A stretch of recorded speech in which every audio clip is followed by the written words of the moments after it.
वीणा वादिनी ज्ञान की देवी, इतनी कृपा बरसा देना।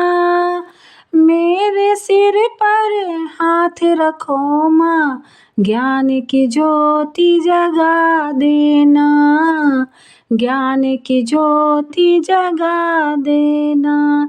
जय श्री कृष्ण। जय माँ शारदे, जय माँ सरस्वती। आप सभी को बसंत पंचमी की हार्दिक शुभकामनाएं। माता सरस्वती आप सभी पर अपनी असीम कृपा बनाए रखें।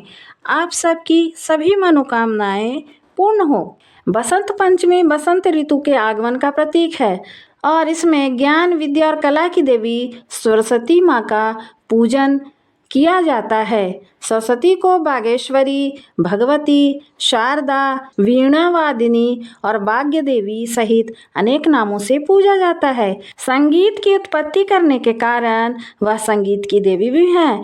बसंत पंचमी के दिन को देवी सरस्वती के जन्म उत्सव के रूप में मनाया जाता है। ज्ञान, बुद्धि, विवेक और संगीत की देवी माता सरस्वती के पूजन का दिवस, जिसे बसंत पंचमी या सरस्वती पूजन कहा जाता है, प्रत्येक वर्ष माघ महीने की शुक्ल पक्ष की पंचमी तिथि पर मनाया जाता है। इस दिन के उत्सव के मुख्यतः दो कारण हैं। पहला माता सरस्वती का जन्म दिवस और दूसरा बसंत ऋतु की शुरुआत। इस दिन मुख्य रूप से माता सरस्वती की पूजा की जाती है। मान्यता यह भी है कि अगर माँ सरस्वती किसी व्यक्ति से रूठ जाती हैं तो उसके जीवन में विद्या और ज्ञान की कमी होने लगती है। धार्मिक मान्यता है कि बसंत पंचमी के दिन माँ सरस्वती की विधिवत पूजा करने से विद्या का वरदान मिलता है। कैसे करें बसंत पंचमी की पूजा? सरस्वती पूजा के दिन प्रातः काल उठकर स्नान कर लें और साफ वस्त्र धारण करें। संभव हो तो पीला या सफेद रंग के कपड़े पहने। पूजा घर, मंदिर या पूजा स्थल, पंडाल को गंगा जल से शुद्ध करें।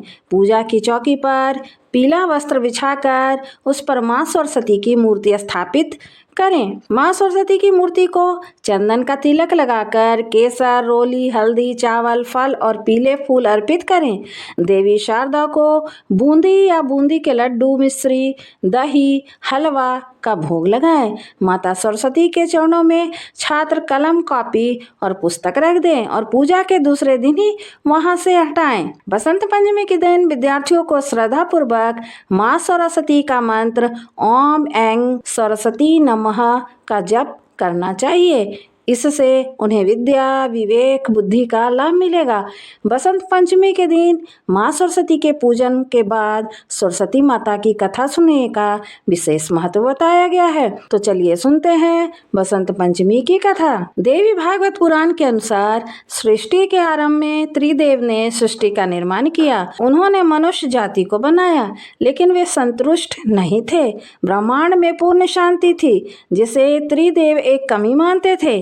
ब्रह्मा जी ने विष्णु और शिव की अनुमति से अपने कमंडल के जल को वेद मंत्रों के साथ छिड़का।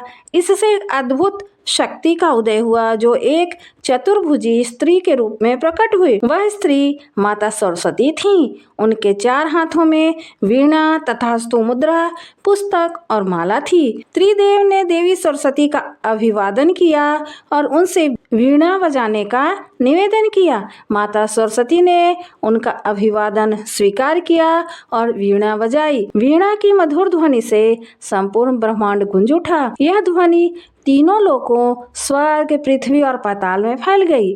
सभी जीव जंतु ने इस दिव्य संगीत का आनंद लिया। इससे ब्रह्मांड में एक नई चेतना और ऊर्जा का संचार हुआ।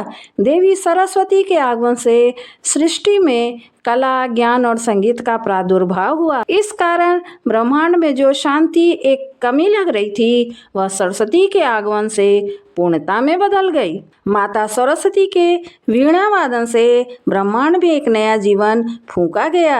इस तरह धरती पर देवी सरस्वती का आगमन हुआ। त्रिदेवों ने देवी सरस्वती को संसार में ज्ञान का प्रसार करने की मुख्य जिम्मेदारी दी। माता सरस्वती को ज्ञान की देवी ही नहीं, बल्कि उन्हें स्वर की देवी भी माना जाता है। देवी भागवत पुराण के अनुसार जो मनुष्य देवी सरस्वती की आराधना करता है, उसकी वाणी मधुर होती है और वे ज्ञान भी अर्जित करता है। अब सुनिए तीन देवियों की कथा। धर्म और पौराणिक कथाओं में ज्ञान, धन और पवित्रता का विशेष महत्व है। माँ सरस्वती ज्ञान की देवी हैं, माता लक्ष्मी धन की अधिष्ठात्री हैं और माँ गंगा पवित्रता और शुद्धता का प्रतीक मानी जाती हैं। एक बार इन तीनों देवियों के बीच विवाद हो गया था, जिसके कारण माँ सरस्वती ने माता लक्ष्मी और माता गंगा को श्राप दे दिया था। आइए सुनते हैं इस रोचक कथा को पूर्ण विस्तार से। ब्रह्मलोक में एक दिन माँ सरस्वती अपनी मधुर वीणा बजा रही थी। तभी वहाँ देवी लक्ष्मी का आगमन हुआ। लक्ष्मी जी ने माँ सरस्वती को प्रणाम किया और उनसे वार्तालाप करने लगी। वार्तालाप के दौरान माँ सरस्वती ने कहा, देवी लक्ष्मी, आप में एक कमी है, आप चंचल हैं, किसी एक स्थान पर अस्थायी रूप से नहीं ठहरती, लेकिन ज्ञान जहाँ जाता है वहीं अस्थायी रूप से वास करता है। यह सुनकर लक्ष्मी जी ने उत्तर दिया, लेकिन माँ, बिना धन के सुख और समृद्धि संभव नहीं है। निर्धनता से बड़ा कोई अभिशाप नहीं होता। इस पर माँ सरस्वती ने कहा, मेरा धन आध्यात्मिक है, इसे कोई चुरा नहीं सकता, लेकिन तुम्हारा धन नष्ट हो सकता है, छीना जा सकता है। ज्ञान का मूल्य अधिक होता है, क्योंकि यह जितना बांटो उतना बढ़ता जाएगा। दोनों देवियों के बीच यह तर्क वितर्क बढ़ता गया और वे इस विवाद को सुलझाने के लिए भगवान विष्णु के पास पहुंची। वहां पहले से ही गंगा विराजमान थी। तीनों देवियों के बीच श्रेष्ठता को लेकर चर्चा होने लगी। भगवान विष्णु की सेवा में देवी लक्ष्मी उनके सिरहाने बैठी, जबकि माँ सरस्वती को उचित स्थान नहीं मिला। इससे माँ सरस्वती क्रोधित हो गईं। भगवान विष्णु की 3 पत्नियां थी। तीनों सदा नारायण जी को प्रसन्न करने के लिए पूरा प्रयास करती रहती थीं, ताकि भगवान विष्णु का उन्हें विशेष प्रेम प्राप्त हो। लेकिन सरस्वती माता को हमेशा यह लगता कि भगवान श्री हरि विष्णु गंगा से ज़्यादा प्रेम करते हैं। तीनों के प्रति मान स्नेह रखने के स्थापित सिद्धांत की अनदेखी करके मेरा अपमान कर रहे हैं। ऐसा सोचकर एक दिन सरस्वती ने भगवान श्री विष्णु को ताना देना शुरू कर दिया। माँ लक्ष्मी ने उन्हें रोकने की कोशिश की कि यह हमारे स्वामी हैं, हमें इस तरह की बात करना शोभा नहीं देता। लेकिन माता सरस्वती क्रोध के कारण नारायण को तरह तरह के ताने मारने लगी। माता गंगा को भी अपशब्द कहने लगी। भगवान श्री विष्णु की समझ में कुछ नहीं आ रहा था। वह इस तरह से लड़ाई झगड़ा देखकर बड़े ही दुखी और उदास मन से अपने वैकुंठ से बाहर चले गए। नारायण को इस प्रकार दुखी मन से वैकुंठ से बाहर जाता हुआ देखकर सरस्वती जी को बहुत दुख हुआ। सरस्वती ने सोचा कि हमारी लड़ाई की वजह से नारायण चले गए हैं, इसका कारण देवी गंगा है। देवी सरस्वती क्रोध से भरकर देवी गंगा पर प्रहार करना चाहा। यह अनर्थ होता देखकर लक्ष्मी जी से रहा नहीं गया और वह उन दोनों के बीच आ गई। देवी लक्ष्मी ने बीच में आकर दोनों को समझा बुझाकर शांत करने का प्रयास किया। इससे देवी गंगा तो शांत हो गई, किंतु देवी सरस्वती का क्रोध कम होने का नाम नहीं ले रहा था। वे गुस्से में बोली, तुम तो गंगा की सहायिका हो, इसलिए उसका साथ दे रही हो और मेरा अपमान कर रही हो। यह जान मुझे बहुत ही दुख हो रहा है। मैं तुम्हें श्राप देती हूँ। क्रोध में आकर देवी सरस्वती ने देवी लक्ष्मी को श्राप दे दिया कि वे पृथ्वी पर तुलसी के रूप में जन्म लेंगी। इस पर देवी गंगा ने देवी सरस्वती को श्राप दिया कि वे धरती पर नदी के रूप में बहेंगी। इसके प्रति उत्तर में देवी सरस्वती ने देवी गंगा को श्राप दिया कि वे पापियों के पाप धोएंगी। यह देखकर माँ काली ने देवी परमेश्वरी से पूछा कि यह क्या हो रहा है। देवी परमेश्वरी ने मुस्कुराते हुए उत्तर दिया, यह धन और ज्ञान का सनातन संघर्ष है। यह द्वंद्व सदा से चला आ रहा है और चलता रहेगा। उधर भगवान विष्णु जब योग निद्रा से जागे तो वह वैकुंठ वापस आए। उन्होंने अपनी पत्नियों के झगड़े और श्राप की कहानी पता चली। साथ ही उन्होंने लक्ष्मी जी को पौधे के रूप में बदला हुआ देखकर भगवान श्री विष्णु को बहुत ही दुख हुआ।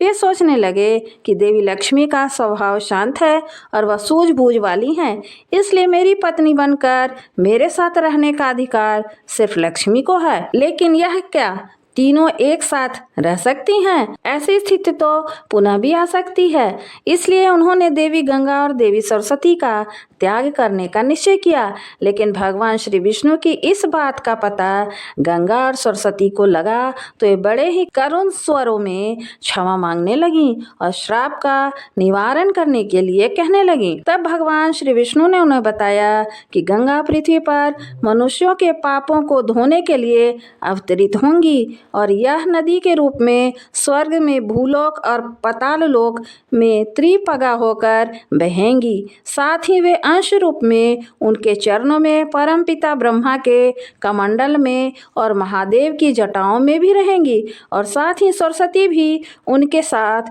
भूतल पर बहेंगी और साथ ही अंश रूप में उनके साथ भी रहेंगी। केवल देवी लक्ष्मी ही पूर्ण रूप से उनकी पत्नी बनकर वैकुंठ में निवास करेंगी। उन्होंने माता लक्ष्मी को समझाया कि यह विधि का विधान था।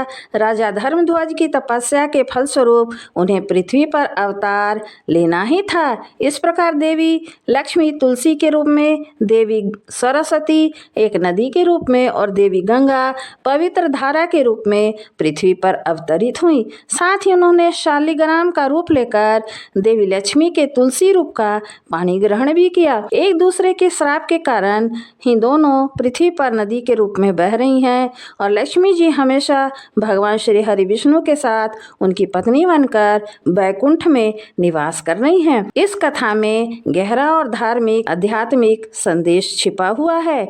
धन और ज्ञान दोनों की आवश्यकता होती है, लेकिन इनमें संतुलन होना जरूरी है। यदि केवल धन हो और ज्ञान न हो तो वह व्यर्थ हो जाता है। वहीं केवल ज्ञान हो और धन न हो तो जीवन में कई कठिनाइयां आ सकती हैं। इसी कारण हमें दोनों का समुचित संतुलन बनाए रखना चाहिए। भारतीय संस्कृति में तुलसी, गंगा और सरस्वती तीनों का विशेष स्थान है।